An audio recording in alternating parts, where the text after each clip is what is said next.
성탄절은 우리 모두가 다 알고 있는 주간이잖아요. 우리 그리스도인들뿐만 아니라 하나님을 모르는 사람들도, 하나님을 믿지 않는 사람들도 크리스마스, 성탄이라는 것을 모두가 다 알고 일종의 공휴일로서, 또 일종의 어떠한 사회적으로 다 통념적으로 지키는 일종의 축제와 같은 절기로서 생각하는 그런 게 이제 지금 성탄절이잖아요. 그러니까 성탄절이라고 하는 그 절기에 대해서 받아들이는 사람들이 다 다르다라고 하는 거죠. 마음이 다 다르다고 하는 것이죠. 그래서 우리가 그리스도인으로서, 또 우리 그리스도인들 중에서 우리들이 이 성탄의 의미를 어떻게 생각하고 어떤 마음으로 받아들여야 되는가, 이것을 오늘 이 본문 말씀을 통해서 보도록 그렇게 하기를 원합니다. 여기에 한 세 부류의 사람이 나오는데요. 첫째적으로 보면 동방에서 온 박사들이 있고, 헤롯 왕이 있고, 그리고 대제사장과 서기관이 나옵니다. 그래서 이 세 부류의 사람이 예수님의 나심에 대해서 어떻게 반응했는지를 우리가 한번 살펴보고, 우리는 지금 어느 위치에 있어야 하고, 또 세상 사람들은 어떻게 이 성탄을 받아들이고 있고, 그래서 예수님 당시와 사실 지금이 어떻게 보면 다를 바 없지 않느냐, 똑같지 않느냐, 그럼 우리가 어떻게 이 성탄을 더 의미 있게 지키고, 이 성탄을 어떻게 우리가 보내어야 하고, 성탄절의 의미를 어떻게 회복되어야 하느냐, 이것을 오늘 한번 말씀을 통해서 나누어 보고자 합니다. 오늘 말씀 2장 1절에 보면 2장 1절과 2절 중에서 제가 앞부분은 떼고 이제 인용을 했는데, 우리가 PPT를 보면서 읽도록 하겠습니다. 마태복음 2장 1절과 2절 다 같이 읽겠습니다. 동방으로부터 박사들이 예루살렘에 이르러 말하되 유대인의 왕으로 나신 이가 어디 계시냐? 우리가 동방에서 그의 별을 보고 그에게 경배하러 왔노라 하니. 우리가 흔히 동방박사라고 이야기를 하는데, 동방에서 온 박사들, 그래서 줄여서 동방박사라고 이야기를 합니다. 동방에서 온 이 박사들이 누굴까? 어릴 때 성경을 모르는 상태에서 저희들은 동방박사 이렇게 먼저 들었기 때문에 동방에서 온 박사들이 누군지에 대해서 전혀 관심 없이 그냥 성경을 읽어도 그냥 쭉 읽어 내려갈 정도로 우리가 그렇게 많이 생각을 하는데, 동방에서 온 박사들이 누구일까 한번 생각을 해보면, 박사라고 되어 있지만 2절에 보면 동방에서 그의 별을 봤다라고 말하잖아요. 유대인의 왕으로 나신 이의 별을 봤다라고 이야기를 하기 때문에, 지금으로 보면 박사라고 표현하기보다는 조금 더 이 의미를 잘 나타내려면 뭐라고 이야기하는 게 나을까요? 점성술가, 점술가, 별을 보면서 뭔가를 연구하고 점을 치거나 또 미래에 대한 것을 생각하는 그 사람들이거든요. 하나님을 믿는 사람들이 아니라 이 사람들은 이방인으로서 별을 요즘으로 말하면 연구하는, 또는 별을 보고 점을 치는, 예전에는 연구라기보다는 여러분 영화 같은 데 또 역사적으로 보면 별이 일종의 운명이나 미래를 점치거나 나라의 흥망성쇠를 하거나, 그래서 천문을 연구하는 사람들이 또 신당하고 좀 연계가 되어 있고, 그런 쪽으로 많이 되어 있기 때문에 이 사람들도 하나님 믿는 사람들 아닙니다. 별을 보고 이상한 별이 나타난 거예요. 유대인의 왕을 상징하는 그 별.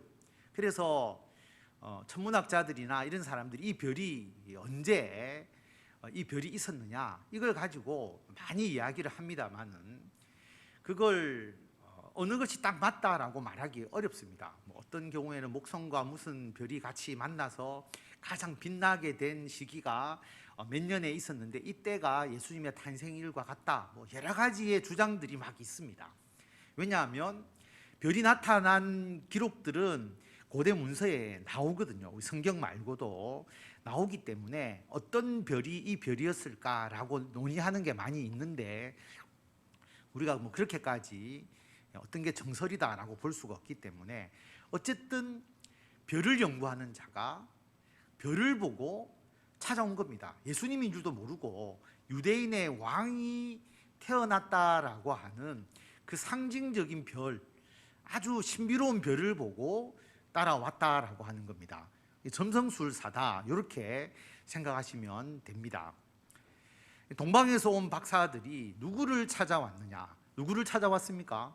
2장 1절 2절 한 번 더 우리가 읽어보도록 할까요? 다 같이 읽겠습니다. 동방으로부터 박사들이 예루살렘에 이르러 말하되 유대인의 왕으로 나신 이가 어디 계시냐? 우리가 동방에서 그의 별을 보고 그에게 경배하러 왔노라 하니. 누구를 찾아온 겁니까? 예, 유대인의 왕을 찾아온 겁니다. 유대인의 왕이 태어났다. 그 별을 보고 뭐 하러 온 거예요? 예, 경배하러 왔다. 점성술사가 보기에도 자기들이 미처 생각하지 못했던 아주 신비로운 별이었기 때문에 궁금했던 것이죠. 그래서 그 별의 주인인 유대인의 왕을 찾아서 와서 경배하러 왔다라고 기록되어 있습니다. 동방에서 온 박사들은 왜 예루살렘으로 왔을까? 이거 한번 생각해 볼 필요가 있는 것이죠. 동방으로부터 박사들이 예루살렘에 이르러서 유대인의 왕으로 나신 이가 어디 계시냐라고 질문했기 때문에 왜 예루살렘으로 왔을까? 왜 예루살렘으로 왔을까요? 예수님이 태어난 곳은 베들레헴인데 베들레헴으로 바로 갔어야 되는데 예루살렘으로 왔다라고 하는 겁니다. 왜 그렇게 되었을까? 좀 성경에 딱 바로 기록되어 있지는 않는데 왜 그럴까요? 수도가 서울. 당연히 유대 땅은 왕이 있으면 예루살렘에 있을 거다라고 생각하고 예루살렘으로 찾아왔다. 그렇게 볼 수가 있습니다. 또 다른 이유는 없을까요? 왜 예루살렘으로 왔을까? 예? 예루살렘에 성전도 있고, 그렇죠. 예루살렘이 수도고, 예, 그렇기 때문에 또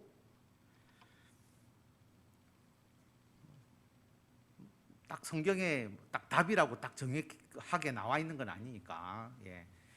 최 장로님이 먼저 말씀을 하시니까 누가 감히 최 장로님의 말에 그죠 토를 달겠나 싶어서 예, 아무도 이야기하지 아니하시고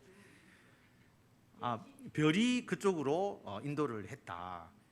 별은 예수님이 나신 곳으로 인도를 해야 되는데 그 별을 보고 따라왔는데 베들레헴이 아니고 예루살렘으로 간 게 오히려 좀 이상한 거죠. 그죠?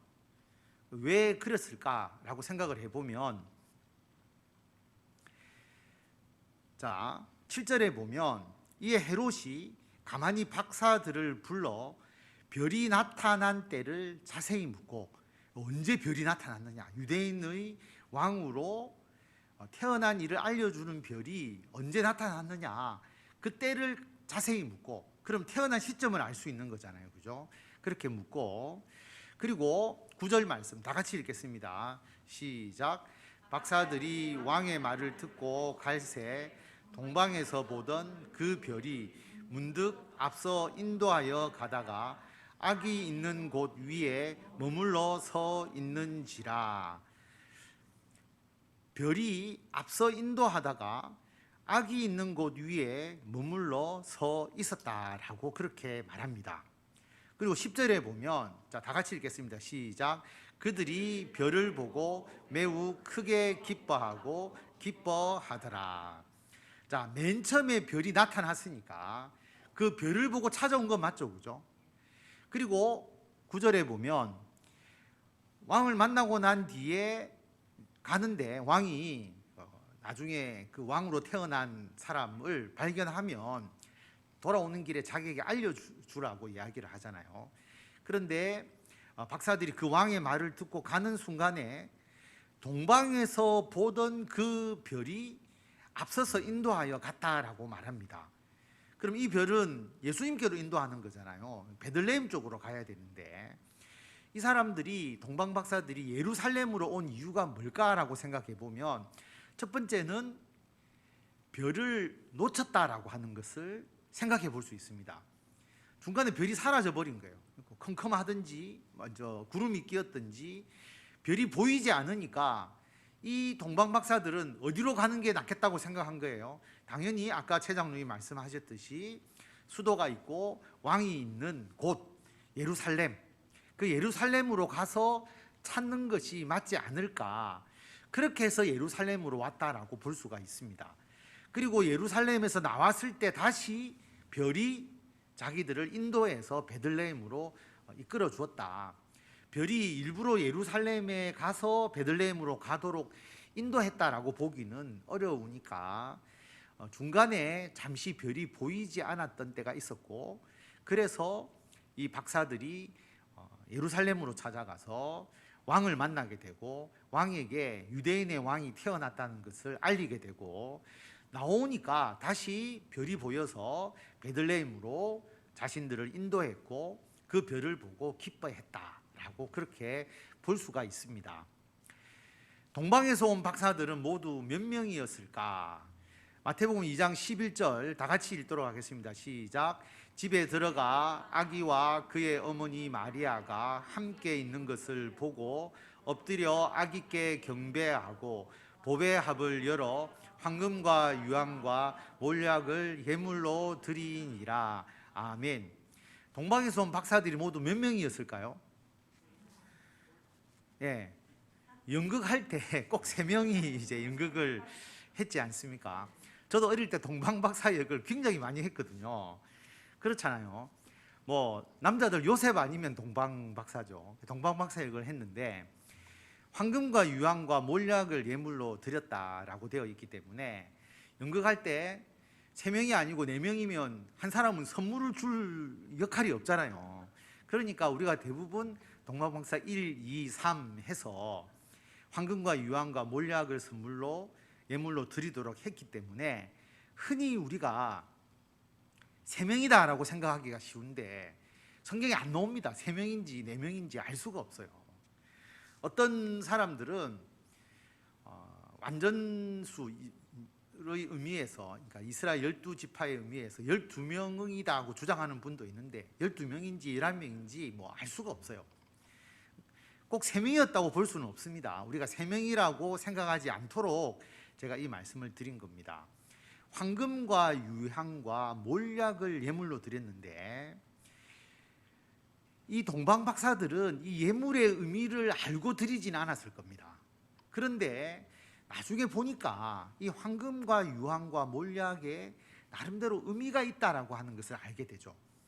그들은 이 의미를 알고 드린 것은 아니지만 하나님께서 동방 박사를 이 예루살렘에 인도하시고 베들레헴으로 인도하면서 하나님의 뜻을 보여주는 것처럼 이 예물도 하나님의 뜻에 따라서 드려지도록 그 의미를 하나님께서 부여하셨다라고 하는 것을 알 수가 있는데, 황금은 왕을 상징하고 유향은 예수님의 신성을 상징하고 몰약은 방부제로도, 시신의 방부제로도 쓰이는 것이었기 때문에 예수님의 죽음을 상징하는, 그래서 예수님의 그 어떤 그 속성, 예수님의 그 일대기를 나타내 주는 예물로서 의미가 있었기 때문에 동방 박사들이 예물을 바친 게 중요하지는 않잖아요. 이 사람들은 이방인인데. 그런데 황금, 유향, 몰약을 특별히 성경에 기록했다라고 하는 것은 이들이 드린 예물이 예수 그리스도의 삶과 또 예수님의 그 속성과 연결이 되기 때문이다라고 하는 것을 알 수가 있습니다. 이 동방 박사들은 오직 별을 보고 왔는데 11절에 보면 엎드려서 아기께 경배했다. 그 박사들이 그 아기 예수께 엎드려서 그 아기임에도 불구하고 경배했다라고 하는 것은 그 별을 보고 예수 그리스도에 대해서 유대인의 왕이라고 본인이 생각한 그분에 대한 얼마나 큰 경외감을 가지고 있었는지를 알 수가 있습니다. 먼 동방에서 바벨론으로 우리가 보통 보는데요, 그들이 낙타를 타고 왔을 것이고 그 먼 거리를 와서 자기들의 귀한 예물을 바치면서 경배하기까지 그들은 별밖에 본 게 없는데 너무나 신비로운 별이었다라고 하는 것을 알 수가 있습니다. 그리고 11절에 보면 어디에 들어갔다라고 되어 있어요? 집에 들어갔다라고 되어 있죠. 집.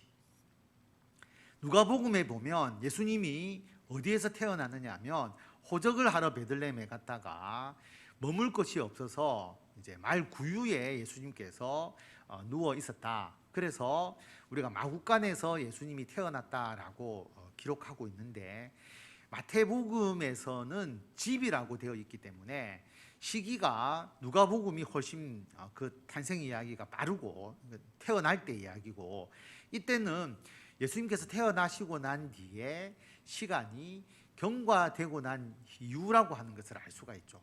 동방박사가 별을 보고 이동하는 시간, 이것까지를 고려하게 되면 태어나자마자 그때의 사건이 아니다. 그래서 집에 들어가 있었고 아기와 어머니 마리아가 함께 있었다라는 것을 여기서 이야기하고 있다. 시기의 차이가 있다는 것을 여러분들이 이해하면 되고요. 여기 보면 동방에서 온 박사들은 왜 이 세 가지 예물을 드렸을까? 제가 말씀을 드렸습니다.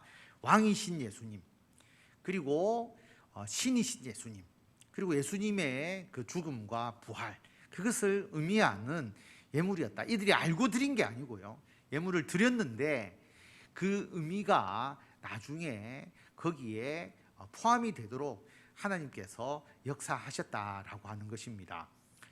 동방박사들은 왜 헤롯의 명령을 따르지 않았을까? 마태복음 2장 12절 다 같이 읽겠습니다. 그들은 꿈에 헤롯에게로 돌아가지 말라 지시하심을 받아 다른 길로 고국에 돌아가니라. 헤롯이 분명히 그 아기가 있는 곳을 발견하게 되면 돌아오는 길에 자기들에게 반드시 알려달라, 그러면 나도 가서 경배하겠다 라고 이야기를 했습니다. 그래서 동방박사들은 당연히 헤롯이 아기 예수께, 유대인으로 왕으로 나신 이에게 경배할 거라고 생각을 했고, 또 우리가 성경에 나와 있지는 않지만 헤롯이 그냥 동방박사들에게 부탁을 했겠어요? 왕인데 왕이 동방박사들에게 돌아오는 길에 유대인의 왕이 어디에 태어났는지를 정확하게 알려달라고 이야기를 하면서 그냥 말로만 하지는 않았을 것 같아요. 어떻게 했을까요? 왕이 동방에서 온 박사들에게 부탁을 하면서 또는 명령을 하면서 어떻게 그들에게 이야기했을까? 만약에 그걸 들어주지 않는다면 또는 들어준다면 어떻게 해줄 것 같습니까? 보상. 예. 돌아오면 내가 큰 상을 주겠다라고 이야기를 했거나, 아니면 알려주지 않으면 뭔가 큰 해를 입을 것이라고 이야기를 하거나, 둘 중에 하나겠잖아요. 그런데 아마 보상 이야기를 더 많이 했을 수도 있어요. 큰 상을 내릴 것이다. 그런데 동방박사들은 헤롯의 명령을 따르지 않고 다른 길로 갑니다. 그 이유를 꿈에 헤롯에게로 돌아가지 말라고 하는 지시하심을 받았다. 이들이 그 점성술사기 때문에 꿈이나 이런 부분에 조금 더 다른 사람에 비해서 예민할 수 있을 것인데, 꿈을 통해서 이들이 헤롯에게 돌아가지 않도록 하나님께서 역사하셨고, 이들은 다른 길로 고국에 돌아가서 헤롯을 만나지 않고 가버렸습니다. 왜 그랬을까? 왜 그랬을 것 같아요? 헤롯에게로 가면 큰 보상을 해주거나, 헤롯에게 가지 않으면 자기에게 큰 불이익이 있을 수 있는데 왜 헤롯에게로 가지 않고 다른 길로 갔을까? 왜 그랬을 거라고 생각하십니까?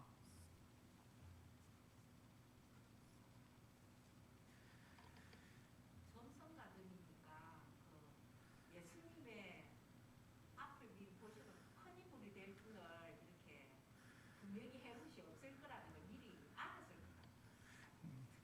헤롯이 없을 거라고 알았을 거다. 뭐 그렇게 볼 수도 있죠. 중요한 것은 꿈에 헤롯에게로 돌아가지 말라라고 하는 그 지시를 받았잖아요. 그죠? 자기들이 꿈을 통해서 받은 이것을 헤롯 명령보다 더 크게, 더 중요하게 생각했다라고 하는 거죠.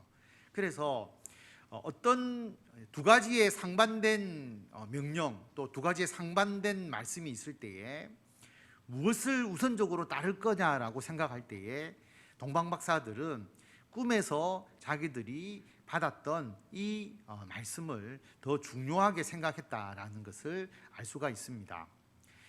자, 동방박사에 대한 얘기고요. 나중에 한번 정리하겠습니다. 헤롯 왕은 예수님의 탄생 소식에 왜 소동하였을까? 마태복음 2장 2절부터 3절 다 같이 읽도록 하겠습니다. 유대인의 왕으로 나신 이가 어디 계시냐? 우리가 동방에서 그의 별을 보고 그에게 경배하러 왔노라 하니 헤롯 왕과 온 예루살렘이 듣고 소동한지라. 발칵 뒤집혔다라고 보시면 됩니다. 유대인의 왕으로 나셨다라는 이 이야기를 동방에서 온 박사들이 예루살렘에 와서 이야기를 하니까 헤롯 왕과 온 이스라엘이 발칵 뒤집혔다는 거죠. 듣고 소동했다. 헤롯 왕은 왜 소동하였을까요?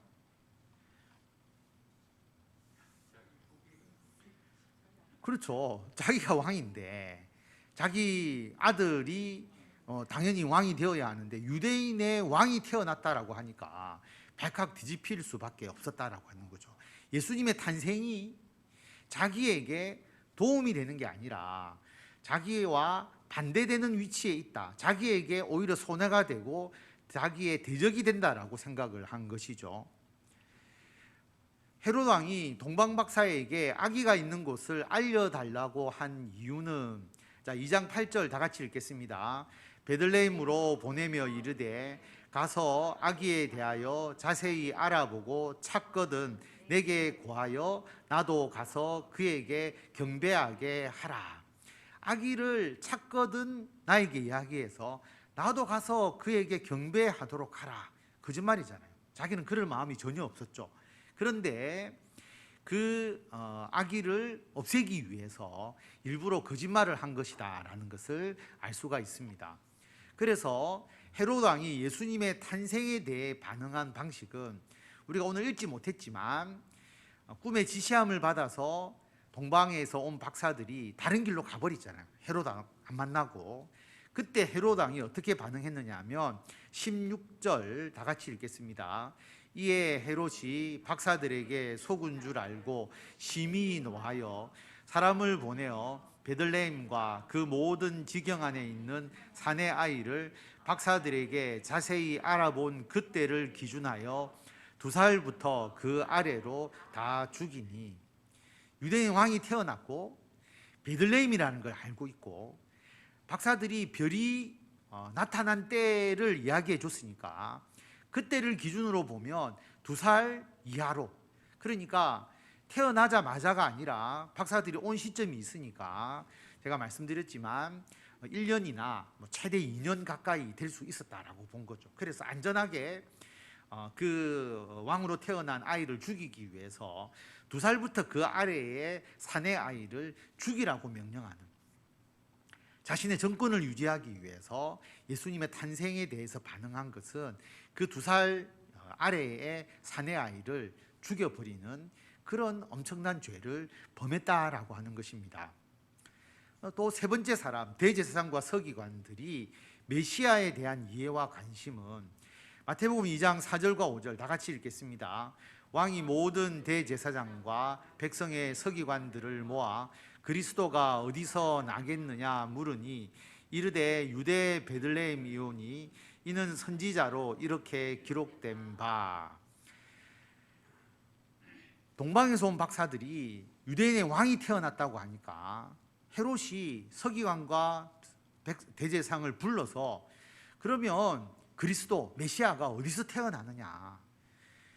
서기관과 대제사장들이 유대 베들레헴에서 왕이 태어납니다. 왜냐하면 선지자로 이렇게 기록되었습니다. 미가서 5장 2절의 말씀을 인용하면서 유대 땅 베들레헴아 너는 유대 고을 중에서 가장 작지 아니하도다.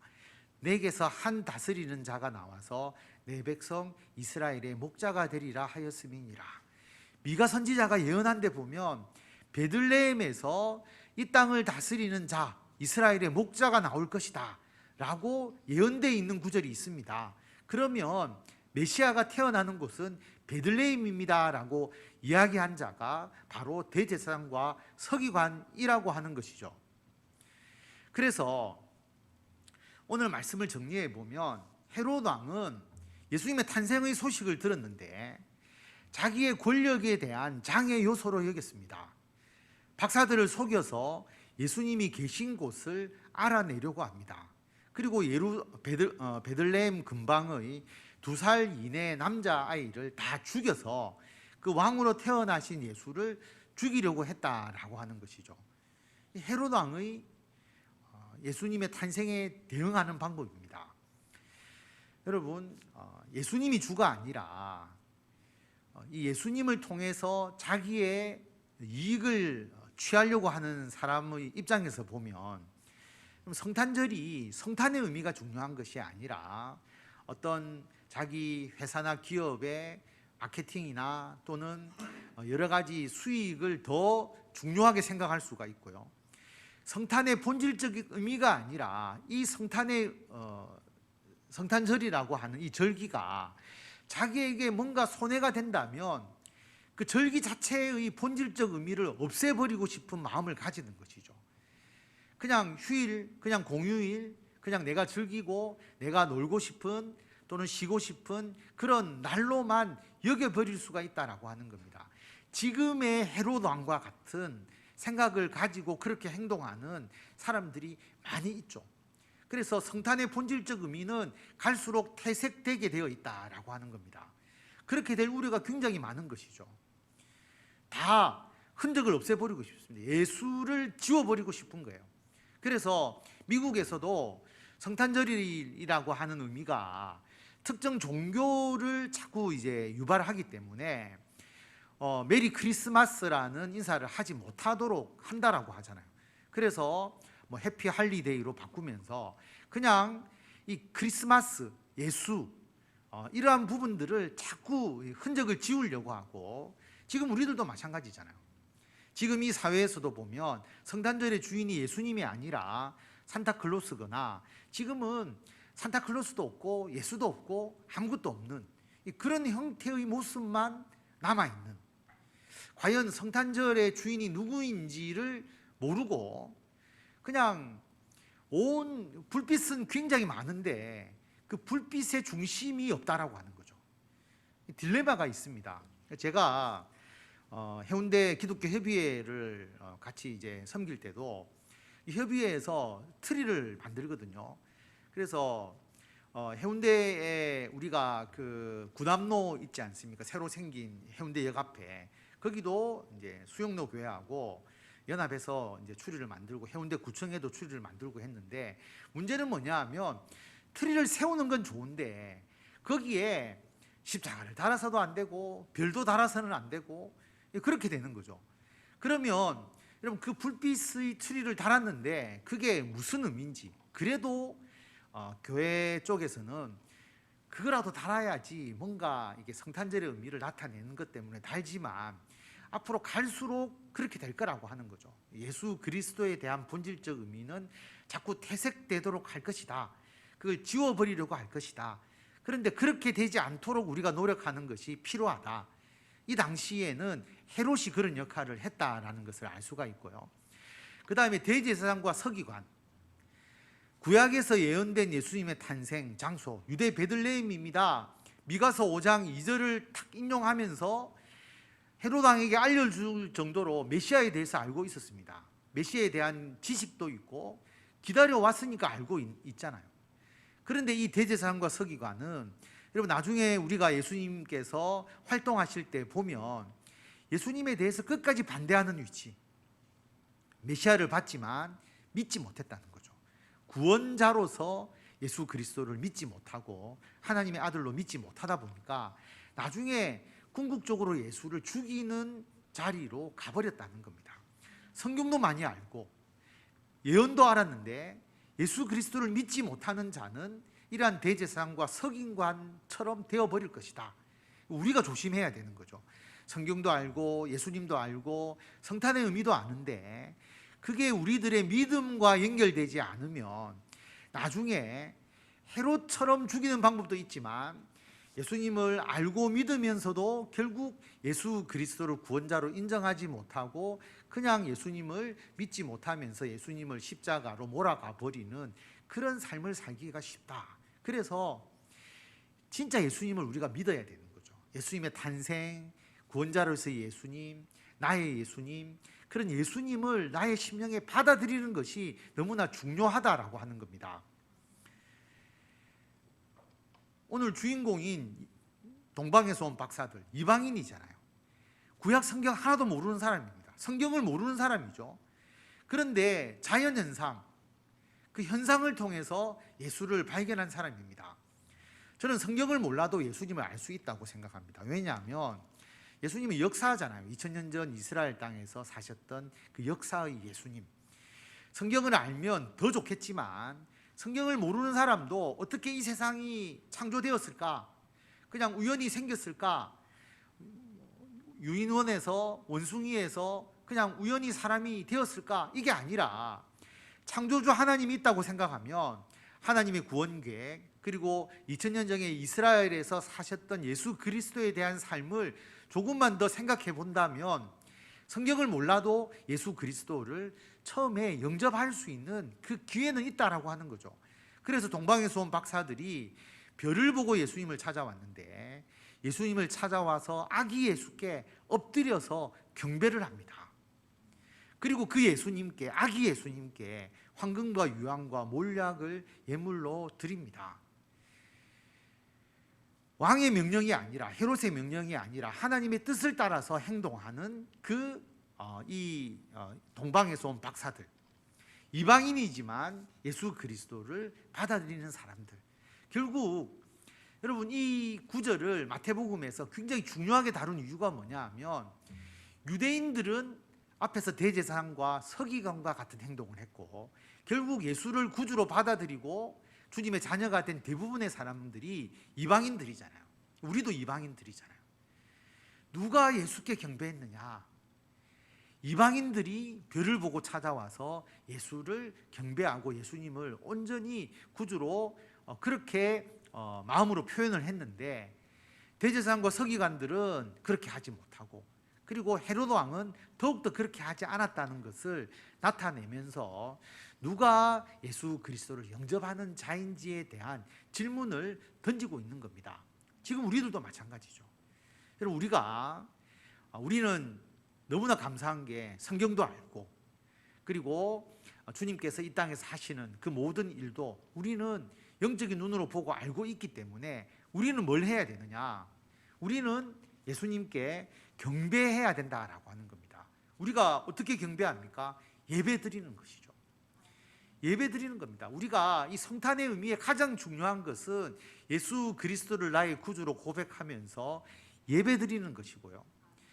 그리고 우리는 황금과 유황과 몰약을 드리는 것이 아니라 예수님의 왕이신 예수님, 신이신 예수님, 예수님의 십자가의 죽음과 부활을 우리가 온전히 생각하면서 나의 소중한 것을 드려야 되는데 그것은 우리의 헌신이잖아요. 우리가 주님을 위해서 가정과 직장과 교회에서 헌신하고 교회에서 봉사하고 우리도 기꺼이 우리들의 보배 합을 열어서 그 보배 합에서 우리가 예수님께 우리들의 모든 헌신을 통해서 우리가 성탄의 예수님을 영접해야 된다라고 하는 것이고, 자, 우리들에게 두 가지의 명령이 있을 수 있습니다. 세상의 권력에 의한 명령과 그리고 하나님의 뜻에 하나님의 말씀이 있을 때에 우리는 하나님의 말씀에 따라가도록 끊임없이 기도하고 우리들의 신앙을 굳건히 해 나가야 한다.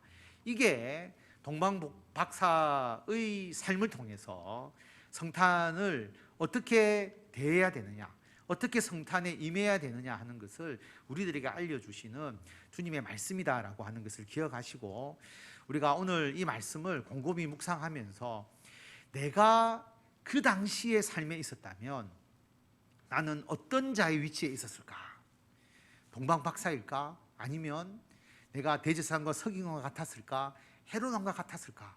그런데 그 당시가 아니라 지금 우리가 살아가는 삶 속에서도 여전히 이 세 가지의 부류의 유형의 사람들이 있을 수 있다. 우리는 동방박사와 같이 우리가 유대인도 아니지만 우리는 주님께 온전히 예배하고 주님께 온전히 헌신하고 하나님의 뜻을 따라서 살아감으로써 이 복된 성탄절을 보내고 이 성탄의 기쁜 의미를 세상에 널리 증거하시는 성도 여러분들이 다 되시기를 바랍니다.